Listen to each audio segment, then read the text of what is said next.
Hey, Jesse and Zach, guess what, man? We're live. It is August 22nd. We are almost to Christmas, and everyone needs to start shopping because I don't know. I think I'm trying to pull that energy in so we can hurry up and get this year over with. Anyway, we are doing a show today, really about a whole lot of just catching up, talking. Honestly, this is the first time we've done a show where we have nothing outlined. Jesse and I have done zero pre-planning, and as such, I text Zach just a few hours ago and was like, "Hey man, you free at 5? You want to come like hang out on the show tonight?" And he said, "What's it about?" I said, "Nothing." And so he said, "Perfect, I'm your guy." So anyway, we do want to talk about what we have coming up, just some opportunities. We're actually going to get to see Zach's mug in real life and touch his flesh and hang out with him in a little bit. So anyway, it's good to see you both. Yeah. Rub that grape. What's happening, Jesse? Not much, brother. I think it's kind of funny that we don't have anything outlined, and something tells me that this show's going to probably be even better than when we do. So which would be bad, or good, whatever. But yeah, we have no real topic. Yes, you can ask random questions, Elizabeth, as if you never have before, right? So please do. Hi, Susan.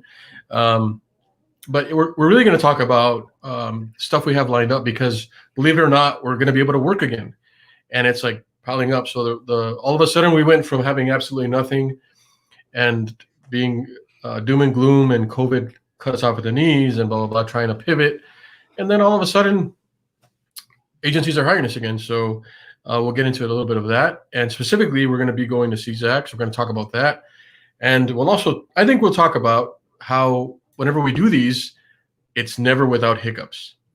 If you want to plan to do a week-long school involving multiple people, it's going to get complicated, especially if you're doing it over email. So it'll be fun, and we'll get through that. How are you doing, Zach? I'm good, man. I'm good. I'm all charged up, and I'm taller today. It's great. Taller, hair's growing, Not teeth true. are straightening out. Everything's good. Oh God, I killed Jesse.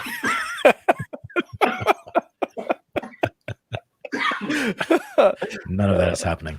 Literally none of it. That's not a fair assessment at all. Hey man, show me your t-shirt. I feel like there's always some conversation around what t-shirt you're wearing. Today is the Oregon State Beavers. All right. That's what today is. All right. Today's your uncle went there, or no? It's because it's my someday home. My someday home. What is it about Oregon you love so much? Like, are you from there? No, man. I'm from Iowa, but someday I'm going to be from there. Someday I'm going to be a transplant. It is beautiful there. The air is clean.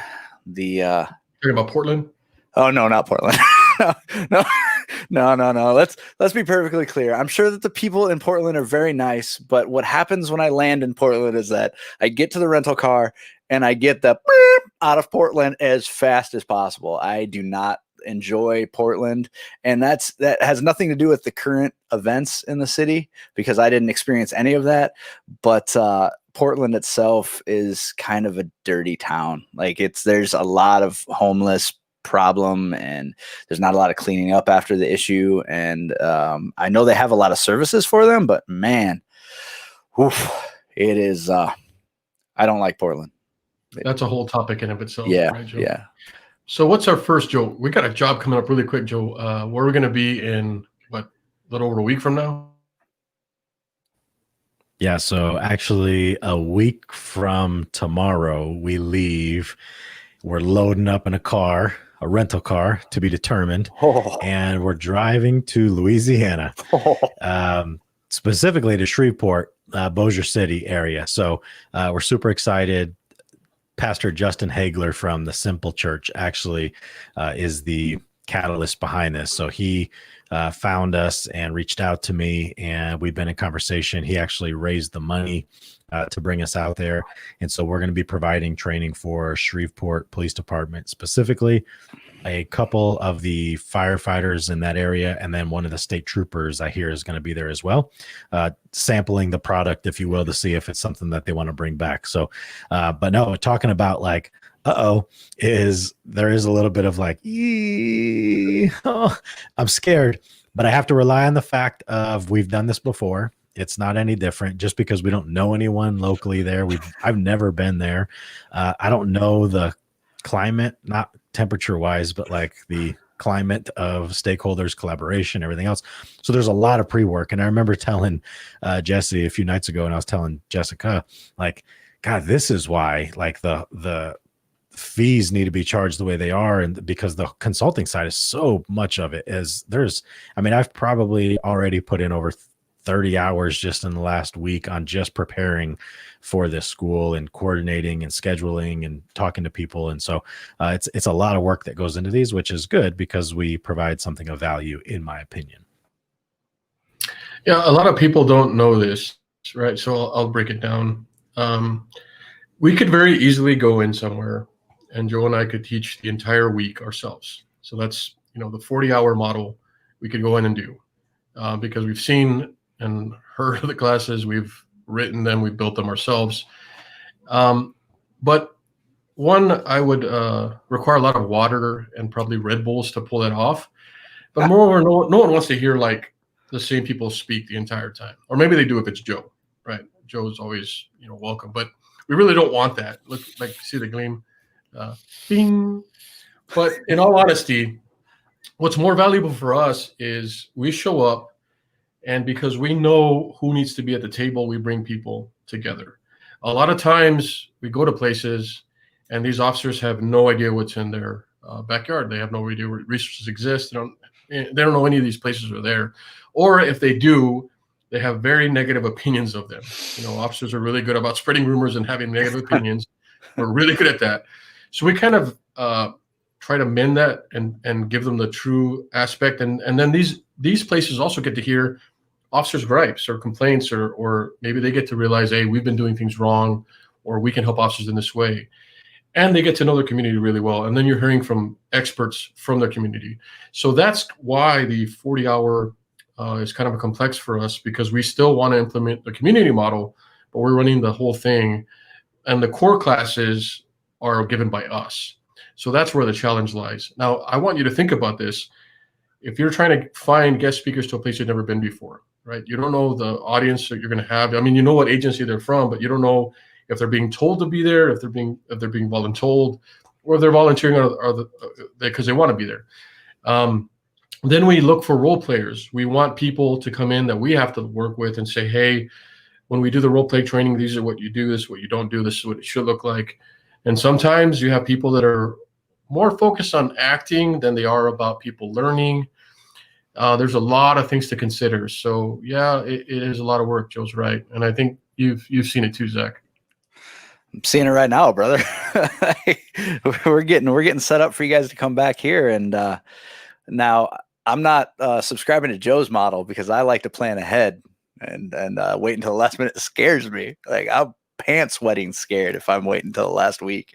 But I know that you're right, man. Everything can come unraveled, even with all the best planning in the world. But yeah, it's there. And, we just did a foundational training just basically to give some pieces of the stuff that we'll be working on in October. And the exciting part about doing something like that is you start to see people get charged up about the training, and they're seeing just little pieces of it. And I'm like, oh, but wait, there's more. If you like what is happening here with dumb me teaching it, wait till you see what happened when the two guys that know what they're doing get here. And it was a lot of fun talking to some of these guys because, to your point, probably a third of the class was voluntold to be there. And my goal is always like, let's see if we can win one of them over, just like one of the voluntold people over, because then it's a win, because the people who want to be there, they're going to be soaking it all in. But those voluntolds, oh man, they're the ones you got to fight for. You got to win them over. I think Joe and I are very critical of each other though, because we've done so many. And we've also, we're pretty confident though, because we've seen, I'll say, disasters happening right before our eyes, because we can't vet who comes. right? We tell them who we're looking for, what would be good. Sometimes we'll be able to coordinate a meeting beforehand. And sometimes it's like, hey, so-and-so's coming and this is their credentials. And we're like, all right. And then they get there and we're like, what is happening? So we've kind of seen it all. So no matter what, we've been able to overcome and fill in gaps. And I think it's important we still, I don't want to say entertain, but make sure that they have a good learning experience. But a lot of the time too, like nobody knows what's happening behind the scenes, right? We do, but they don't. And so we've had good outcomes, but every time it is a challenge. I think Joe probably remembers our most complicated one. Yeah, no, and I wouldn't even know how to share that like appropriately because it was bizarre. Let's just say it was a highly qualified with titles individual. I think he was a psychologist. I don't think he was a psychiatrist. He was a psychiatrist. Okay. So he was a psychiatrist. He was a prescriber. And yeah, he basically just went on. I mean, this dude was a great storyteller, but it was super inappropriate. I mean, incredibly inappropriate. And so, yeah, sometimes titles can be deceiving. We've learned that in this business as well.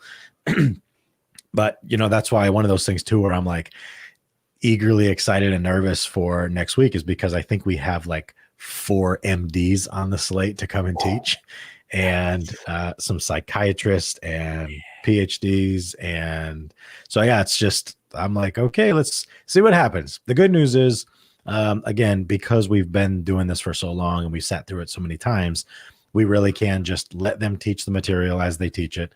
And then when they leave, we can like copify it, if you will, and really make it make sense and teach it in 10 minutes of the overview of like, hey, look, here's what you need to know. This is what you should do. And then we followed up with the role plays. Sorry. Yes, Liz, Jessica, you better correct that right away. She does not like that name. It's Elizabeth or it's Lizzie. But yeah, let's convert to a question and answer. Anyway, so no, but hey, here's what's super cool too. I don't even know, but hey, Zach, so I was telling you yesterday, so like I just mentioned, so here's the lay of the land right now. So in next week, next Sunday, we're driving to Shreveport for a week doing a 40-hour training. Then we come back here. 2 weeks later, we drive back to Shreveport. So hopefully we love it because we're going to go back and we're going to do a 3-day training where we're basically, it's our version of, I don't even know that I want to call it a train the trainer. I was talking to Jess about this, but it's really just it's like a crisis instructor course. And so we're going to give them the content, the material, but we're essentially going to have them teach back classes to us to vet them as instructors as well. So it's kind of a 2-part thing. And then 2 weeks after that, we're going to Iowa for not 1 week. Zachary. It's not your name either, right? No, it's really not. Yeah. We're not going for 1 week. We're going to Iowa for 2 weeks. 2 full weeks. And you want to know what Jesse is most excited about going to Iowa for 2 weeks? That it's not in March. No. Jesse is most excited that because we're there for 2 weeks. So we always fly into Des Moines. It's like the populated area of Iowa. And populated is arguable, but it's populated. But we always get our car and we're out, right? And we head to like Oskaloosa or Davis County or like middle of absolute nowhere America. And it's just like we're struggling to find food and like, man, back it's like hunting and gathering. But anyway, so now after we are with you for a week, Zach, in Black Hawk County, which actually is a good area, Cedar Falls. Oh, Waterloo. Good job. You've only been here 7.5 times. Yeah, go ahead. Yeah, it's a pretty good area. It's a pretty good area. Yeah. And then, but when we leave Friday, we're going to be driving to Des Moines, and we're going to like stay Friday night and Saturday night in Des Moines. Woo-hoo.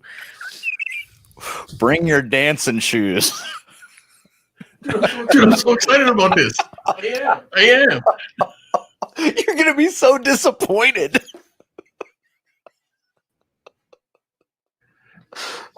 Look, Zach. I love everywhere we've gone, and I love the people there. But I'm pretty sure I'm not going to see a horse buggy pull up to a Dollar General while I'm eating a pizza in Des Moines. Probably not. Yeah. Right. So that's kind of the spectrum of my experience with Iowa. So right, I got something else to look forward to than hearing people talk about their town's tenderloin. You know what I'm saying? No, you're gonna get that there too. You're definitely gonna get that there too. I legitimately thought we were sitting there at Pizza Hut, and I said, "Jesse, why are there pilgrims in here?" Yeah, turns out they were Amish. I wasn't being insensitive. I genuinely was so confused. It's the same thing, really. I mean, it's pretty much the same thing. It's a style of living similar to the 1600s, so it's very, very close. However, if you want your house re-roofed, that's where you go. 100%. That Jethro's will try to convince you they have the best tenderloin, and that's in Des Moines. Then you know we're gonna try it out. You know we will. And we just got offered a home cooked meal here. Thank you, Hannah. Appreciate that. We did have a home cooked meal the last time we were in Iowa too, Jesse, which was fantastic. So that was exciting. That was good. They took care of us. It was pretty good. They put a smorgasbord of food on them. Nice. Stacy and her husband made like wings, and I mean it was awesome. Well, so then the second week we go back to South Central Behavioral Health Region. I think we're going to Ottumwa. So it's like the Vegas of South Iowa. And then but here's what's exciting too, Zach, is oh yeah, this is true. Casey's Pizza is legit, which for anyone not from Iowa, Casey's is a gas station, and they legitimately have incredible pizza. And it's like $10. It's phenomenal. I always get one when I go. But we actually just got invited a couple days ago. We found out through Jennifer Robbins, who's the South Central Behavioral Health Region CEO, that they are going to bring us back 3 more times. So we're going to do, well, I guess 2 more. So we're going to do October after we do yours, and then we're coming back in November, and then we're coming back in December. Wow. And here's the best part. Jesse now knows what a snowblower looks like. I'm not going unprepared this time. I'm literally going to go to like some sports store and tell them to give me their best parka. Like I'm not going to be caught off guard this time. So like my idea of a jacket is very different than what the actual need was. So I was wearing like 3 hoodies to get through that week. And did I ever tell you that it was April? It was freaking April when that happened. But yeah. Jesse's going to show up looking like Kenny from South Park.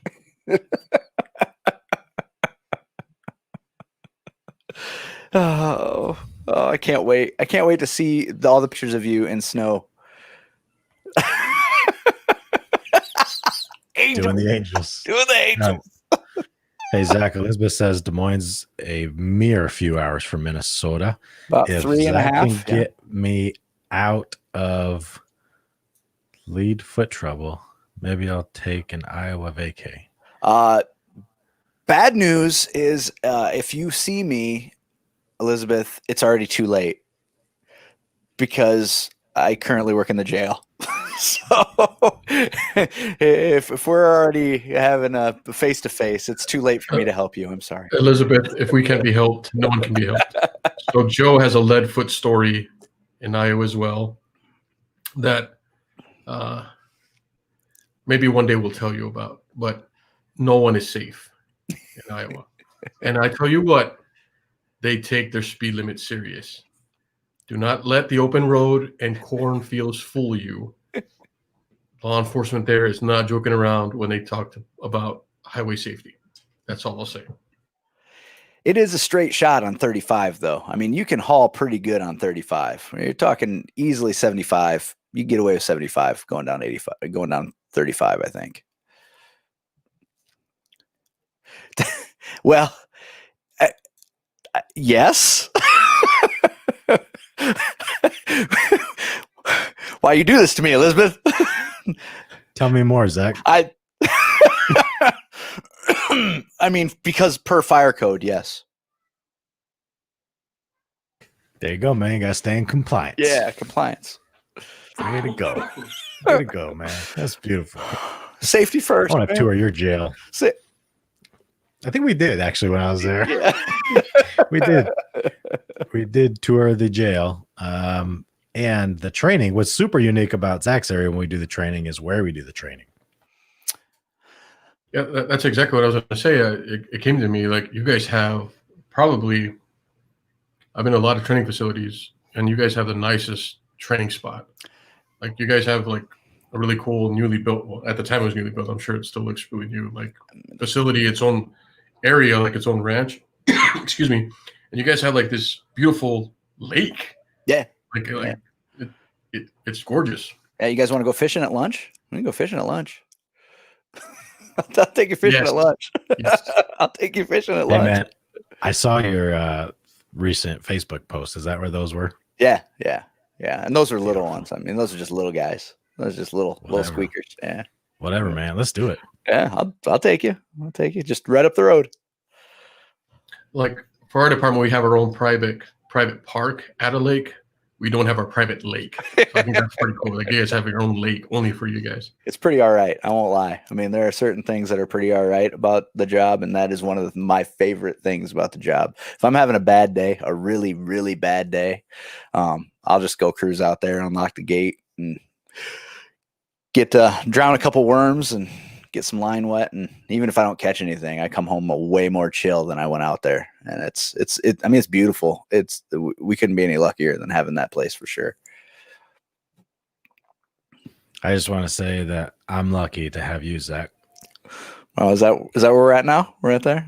Yeah. I already told you I'd And- take you fishing. I already told you. And there's no punchline. Oh, That's just that makes me feel. that's just how it is. That makes me feel kind of Here. warm. Hey, Tiffany wants to get right back in. How do you handle all politics? How does it affect what you are trying to accomplish? Way to go, Tiffany. That's a good question. Well, Joe's been kind of open on how it's affected our work in some ways. Joe, we've pivoted quite a bit on our business model, and earlier this year, Joe's biggest, what appeared to going to be our biggest revenue stream for this year was going to be keynotes. And Joe had particular jobs lined up, and because of the current climate, there were some groups that had problem with a white police officer speaking in a keynote.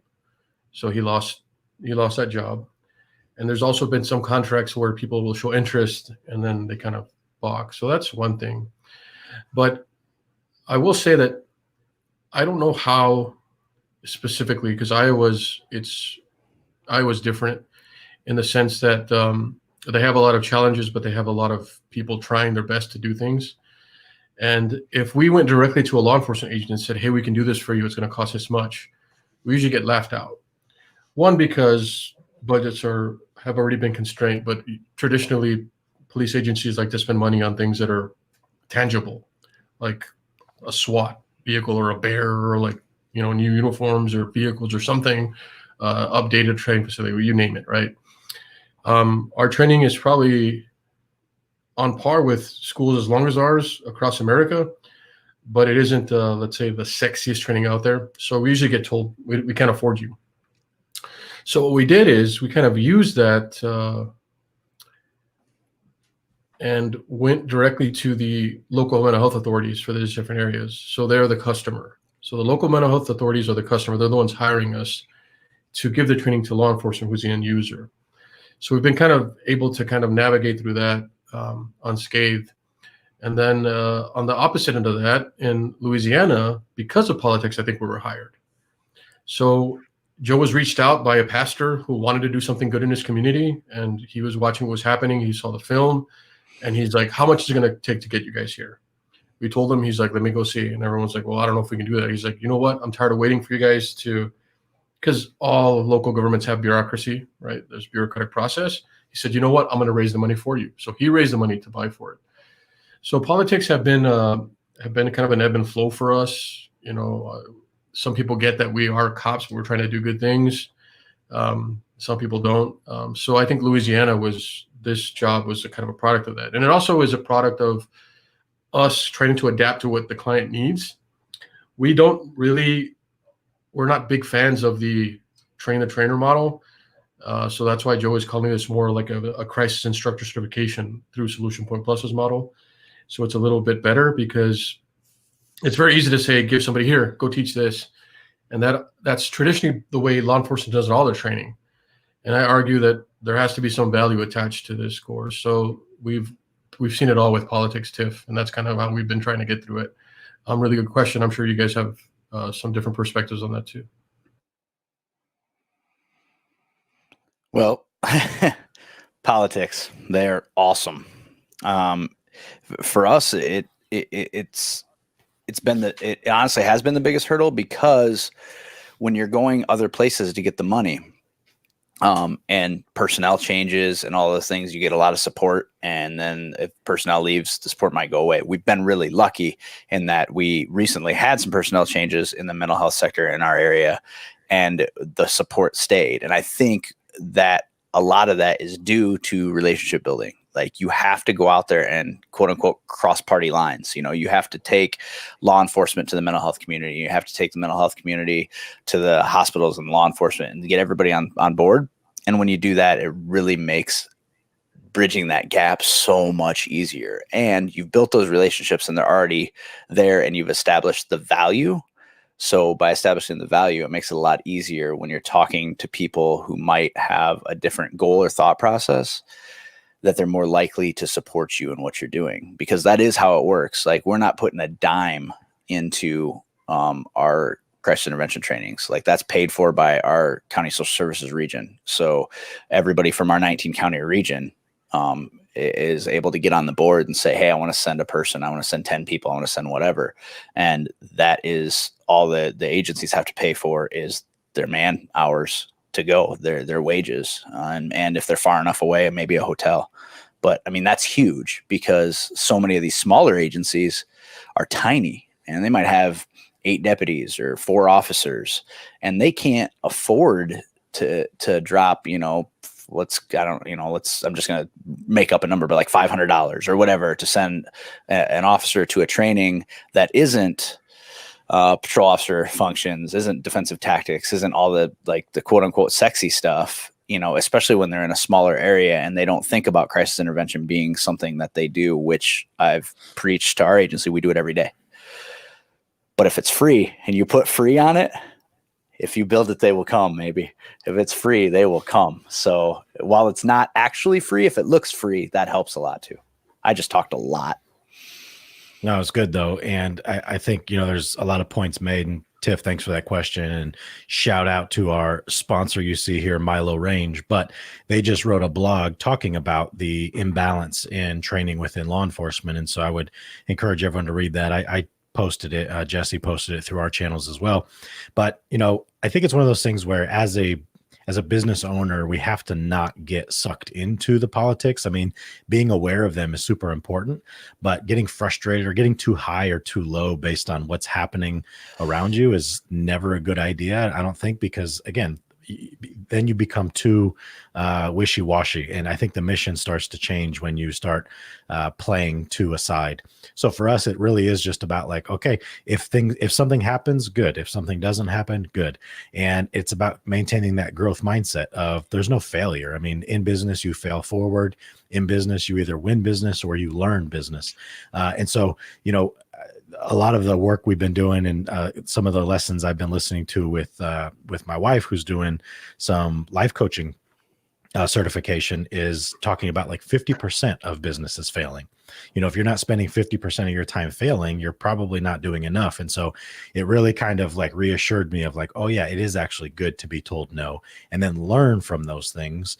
And so, yeah, I think, politics is what it is. And I think the next 3 months, the next 6 months, especially depending on what's happening, it's going to get rowdy. The country is going to get incredibly distracted. People really do spend a lot of time and energy and effort seeking out things to validate their opinions.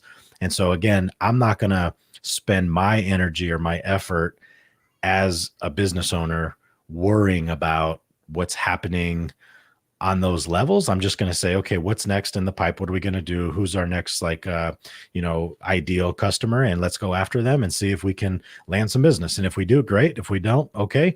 But we're going to keep moving and just let things kind of happen as they do. So anyway, that's kind of my take on that, Tiff. I appreciate the question. I hope you had a great walk today.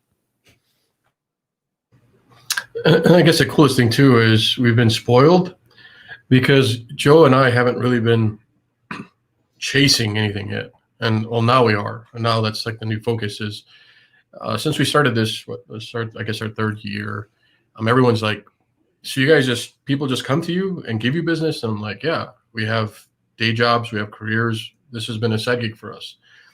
And so we haven't really been marketing or strategizing anything until recently. So that's cool. And I also want to point out that why I'm happy about Blackhawk is because we have Zach, and not because we're going to get to hang out with him and I'm going to try all these different IPAs that he's going to offer me. But aside from that is Zach's already been through a few versions of our school, and he already knows what the classes look like, what the role play should look like, how to grade scenarios. And if I had to design a certification model, this is how I'd want it to be. Because Zach's around us, he's seeing it all. He's seeing different class sizes, and he's been exposed to it more. He's actually doing the job in his work. So I feel confident. And I also feel better about Blackhawk because he'll be there. So we have less things to worry about. And what we try to do is when we go to these other schools, we're going to like pick out the talent of you all. You have to have somebody that's really interested, really engaged, and also that has, a talent for it. And Louisiana is going to be a quick turnover. We're doing 1 week, and then hopefully we're going to identify the people there, and then come back in 2 weeks, and then they're going to be teaching it. So I really think that we're trying our best to, stay resilient in business and also give the customer what they need, independent of politics. But I think politics are going to come and go as we go on, and we'll work through it. But really, really good topics. So good question there. Let me ask. Can I ask a question? I want to ask a question. I don't want to be left out. I'd rather you didn't. Well, so I wanted to talk next hurtful. about. I'm just kidding. Go ahead, man. Go hurtful. ahead. Hurtful. You can't be pretty and nice, can you? Nope, can't. Just got to be pretty, jerk. So, is it not like super exciting though to go somewhere new? It's got to be. It's got to be really exciting to go somewhere where you are going to have a new group of people, a new experience, a new just a new environment, everything. That's got to be really exciting, right? 100%. Yeah, Zach, it's a great question too, because, this was my 2019 goal, was to, not that we don't love Iowa, but I think we've been to Iowa for I don't know, it's 10 or 11 times we've been there for different schools. And so my goal was to just get to one state, because here's what we learned is that we had one champion that brought us in one time. Shout out to Jessica. And from there, it just started like word of mouth. And again, to Jesse's point, like we've just been fortunate because we've scaled at a very comfortable pace for us as a side business. Things are changing now. Things are changing pretty quickly, and we're good with that. But where we are going to start doing some targeted marketing.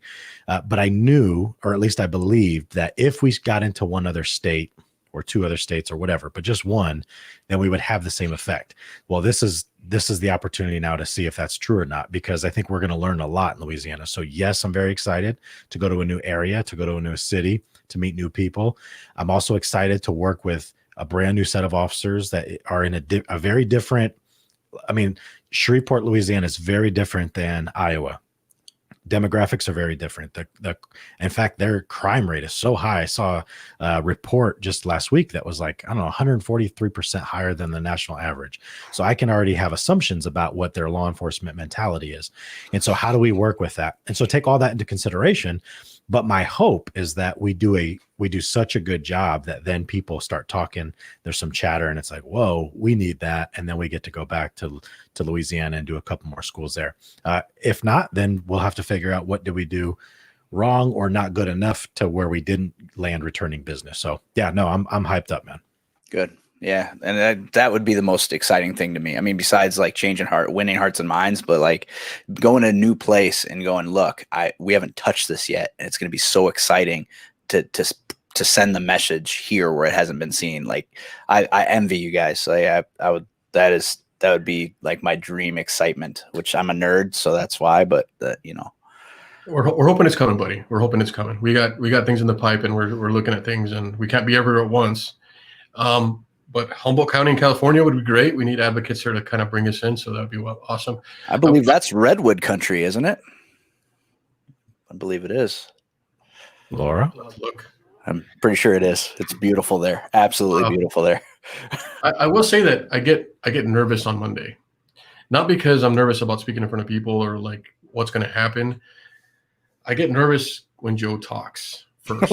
Well, not because he's good, but he is good. He hits him pretty hard up front, and I have to. I do like a disclaimer, like I know that we're saying things. So you're right. It was. We're definitely. I would definitely want to see that now. It's probably beautiful, but I have to try to balance it and say, look, we're going to say things to you that are, foreign. You may not like it. You may feel uncomfortable. You may think, oh, these guys are freaking, loony or whatever. But ask them to give us a chance. And usually Monday there's like this awkwardness, like we leave for lunch and they come back and it's like weird. But I tell you what, Zach, and you've seen it, by Wednesday, oh yeah, Joe's like their favorite dude in the world. Like they all want to be his buddy, and they're like, asking to hang out or where are we going to lunch, and they're like talking offline. Hey, where have you been? And like, what do you think about this? And there's like one time I had this guy that did this, but Monday I think they have they all start with this misperception or misconception about us. Like they never know we're cops until we're telling them, and even then they're kind of like, But all of them believe that we're like social workers coming in to give this training. So we would love to be up there. We really would, Susan. But that's how I feel. And then to see the change, and then Friday when you're giving them the certificates, when they're like freaking taking selfies with you, like high-fiving, hugging on the way out. I mean, it's really, really cool experience. It's a long week. It's a lot of work. We have a lot of fun doing it. But Monday, I can feel the tension thickness. Like they're judging us. They're judging our thoughts. Like, who are these dudes? And you really have to work them over. But by Wednesday, there's an effectual change.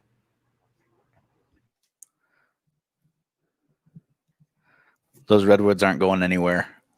I will will them into existence for the rest of my life. That is the most beautiful country in the world. I will put it up next to anywhere on this planet for beauty and the smell of the air. And when you can get the redwoods right on the coast, because that's the coastal redwoods, I'm nerding out here. I'm preaching your county's wins. That area is beautiful. My favorite place in the world. All right, Zach. Well, if we ever land a job up there, I promise you I'm bringing Jesse. That's fair. I will say Jesse won't fit in your duffel bag. Come on, and man. I will. Come on. I will. Come on, man. I would love to get you on the train, man. Come on. Hey, if I can start bringing you around with me, here's the thing too that people don't realize is that we actually, and I think we might have mentioned this in an earlier episode, but Zach came down to South Central Behavioral Health Region just to like monitor and help us. And so he taught one of the classes for us, and the critiques were incredible. And so, which doesn't surprise anyone because he is a great speaker. He's super confident. He's fun. He's engaging. And it's why he fits in with us. And so, obviously I would love for there to be some time in the very near future where business is scaling to where it's like, I'm going to need some help. And so, you have to know you would be one of the first ones we would call to lean on, Zach. So I just like to mess with you, man, because I love you. I love you too. He might even pay you that time. I won't do it for anything less than. Joe knows where I'm going with that. Inside joke, folks. Sometimes we do it. Elizabeth loves her t-shirts. We do. We have one in the pocket, Laura, if you will. We have somebody that recently retired from our agency who was very close to us, and she is pretty much banging on our door to get her out there. So we do have good. We're growing our cadre little by little. Yeah, and also too, I mean, my Jess is, I mean, while she's not a police officer, I don't think we have to have all cops either. I think, so she is a licensed therapist. And so it's great to have her on the team. Again, I do very little that's not bounced off of her and Jesse, that they aren't helping or narrating or molding or shaping. And so I think that's the sign of any good real leader, is surrounding themselves with incredible people. And so I've been very fortunate to do that both in my personal life and my professional life with Jesse and Jess. It's only confusing to some of our new clients that they have a very similar name. And so it makes it a little tricky about which one I'm actually married to. So, but we do have some females, Laura. I appreciate that. I think it is important. And so, yeah, I think, again, I can picture a world that's very near where I'm going to have an entire pool of experts that I can lean on and rely on that are strategically located throughout the country. So that's some future stuff. I think it's interesting that we should talk about this. This probably should be its own show, but we need to talk about who Jessie is and what she's done. So I'll give my version of the story. So Jessica Peckover at the time was quite the mental health, criminal justice world diversion guru, right? And she wanted to know all the things. And this is how she is. Like she's if she's going to learn something, she wants to learn all about it. So she was doing some amazing things in a part of Iowa, Johnson County. That's her whole job. She was given complete autonomy. She kind of grew it there, and everyone was like, she's doing great things. So then she hears about what's happening in San Antonio. She came in tours. She actually came and started seeing our schools here, and then wanted to see how we were doing things. She took copious notes, made plenty of visits, would bring people here, and she did everything to prepare for her first school. She's actually held 40-hour trainings. And when she was finally going to pull the trigger, she invited Joe out to come. And at the time, we just started a company. That was his first consulting gig. He was going to review it. And it's kind of gone from there. And then, of course, on the back end of that, there's a whole love story. She moves here, and then she was working with our local mental authority. Now she's working with a huge county, doing the same thing. So not only I feel like we're limiting her when we say, like, yeah, she's a clinician, she's a licensed social worker, but she's been directly involved in the criminal justice system for quite some time. And she is absolutely amazeballs. So she would be ideal to go on our traveling circus, if you will. Yeah, Zach has an interesting story that probably shouldn't be told about his experience of when Jess came to Blackhawk County. Actually, it's not that bad of a story, really. It's kind of cute and makes some people look like idiots. I thought about it just the other day because we're going. Yeah. Because we're going back there, and I'm like, ha ha ha ha ha ha ha. So can I though? Because I think it's only okay. Because I'm excited about how this is going to go. I think it's an okay story, right? And this also talks about how difficult it is to teach this profession. Like to go, it isn't easy to go out and like, oh, cops need more training. We need to give them more training. Like, bring anybody to train them. No, it doesn't work that way. You really got to know who you're dealing with, and this is a prime example. So what had happened was we're having the training, and hi Jess. So we're having the training, and Joe and Jess are sitting next to each other in the front row, and every once in a while, just ever so slightly, Jess would reach up and rub Joe's back or touch him on the arm, or, nothing like inappropriate or weird or when he touches me. Not quite as romantically as he touches you, but like close. So it wasn't terribly weird or inappropriate or like a public display of affection, but it was just like, hey, I'm here, kind of a deal, like normal people do, right? It became all of the gossip of the law enforcement community in our area. And, did you see that unprofessional things that were going on up there? And finally someone says something to me and I go, well, they're engaged. So what do you want? like it's like, yeah, just because there's all kinds of infidelity in your agency and people having intercourse with people that they shouldn't be having intercourse with doesn't mean that that's what's happening here. Wow. This is a legitimate relationship that is happening. Oh, like, you know, it was so, we are so like bitter and angry and suspicious in this line of work that even like the most like heartwarming and wonderful things, it would just be like, that puppy's up to something.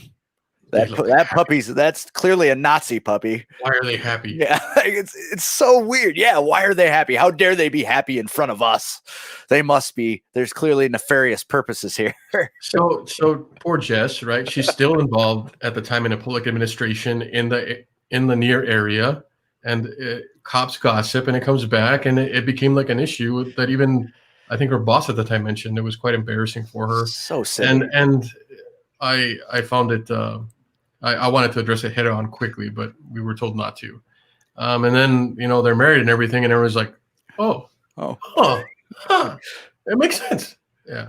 So just so you know, next week I'm going to sit between both of you and just rub both of your backs throughout the entire training. What are they going to do? What are they? It's a union job. They can't just fire me. Only if you guarantee that we can then get engaged. Absolutely. It's Iowa. We started it here. That's like the natural next step. Absolutely. So absolutely. Yeah.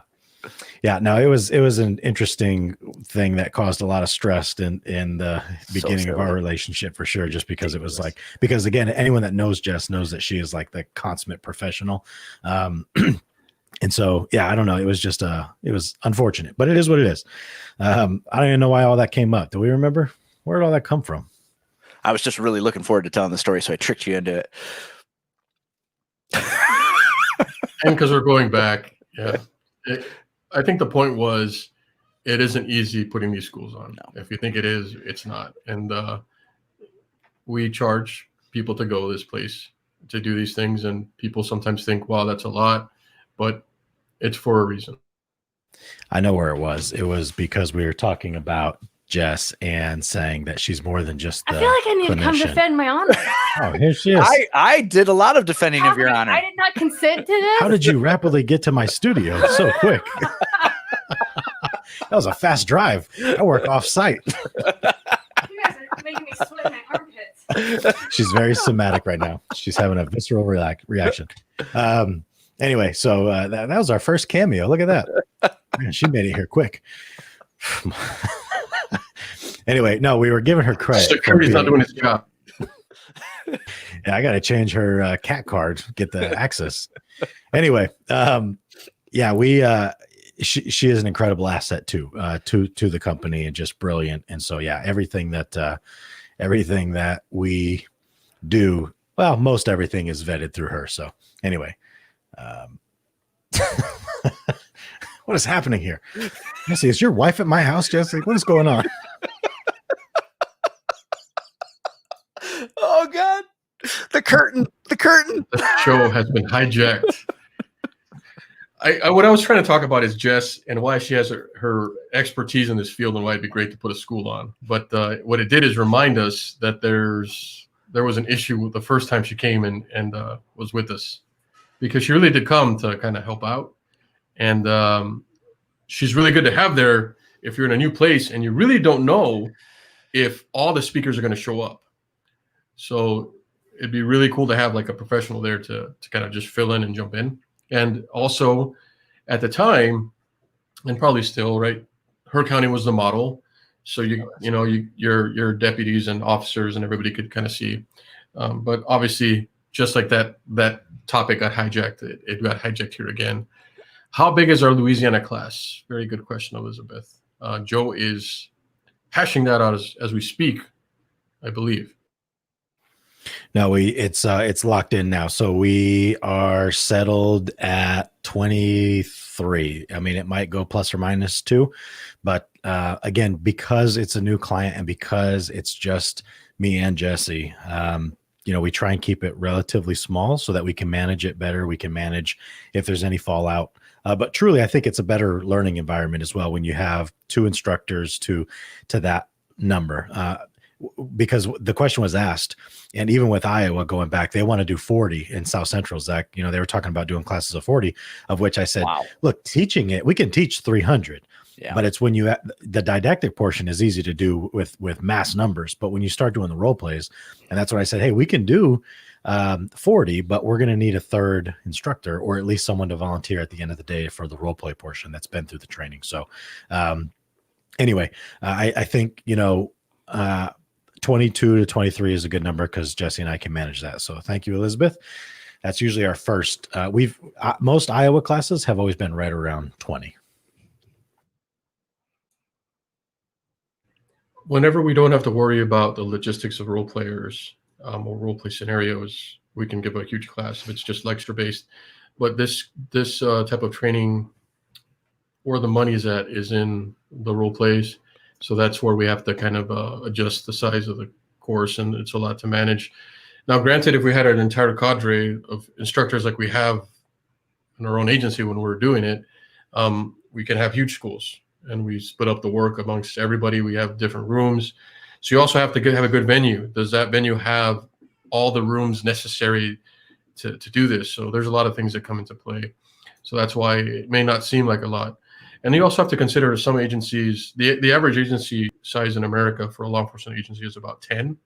So, when you think of mega departments, those are always ones that make the news. Anything, large departments, a couple of hundred. And then you have mega departments, anything over 500. So a lot of people are familiar with those, but most areas in America largely have about 10 people or less.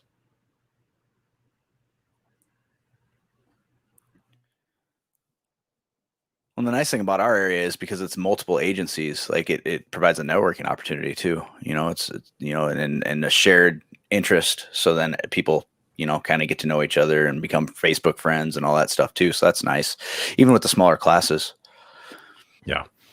Hey, Zach, just real quick. So, this guy, Loadmaster Mike, he's one of my good buddies that I work with on the unit, and he loves you. So he man crushes you as well and says he would love to hang out with you one day. Oh. Yeah. So whenever you want to stop traveling to the beautiful Pacific Northwest and come down and visit the Alamo.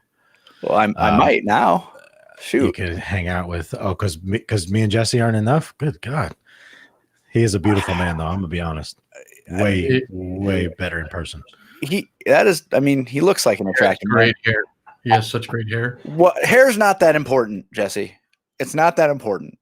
Okay. You're right. It's what makes you attractive oftentimes. You ain't wrong. you ain't wrong.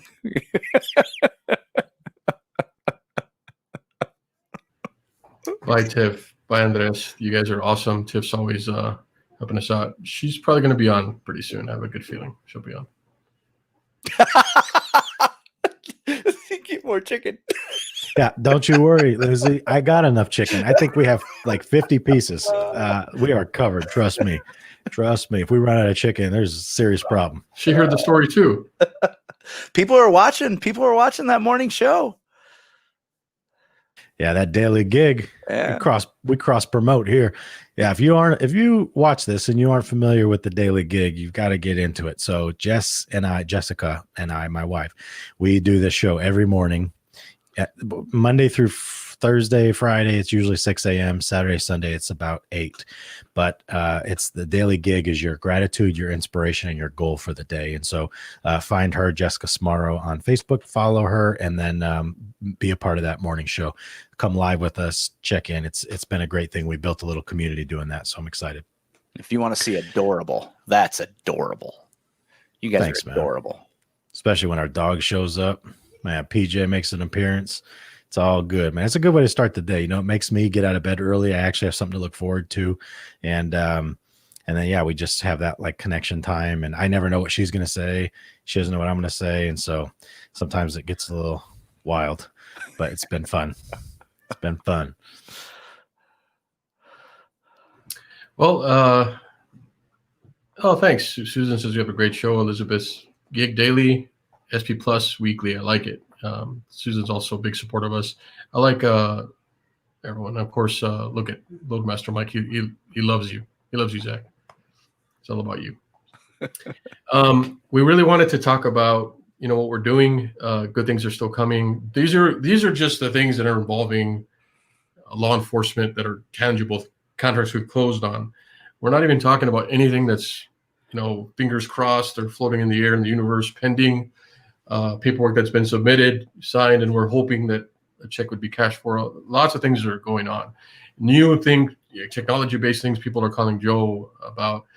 A lot of things are swirling around, and we just bought some software today to help track it all. Like, we have a great friend and mentor, Jennifer Volbeck. She was on the show not too long ago.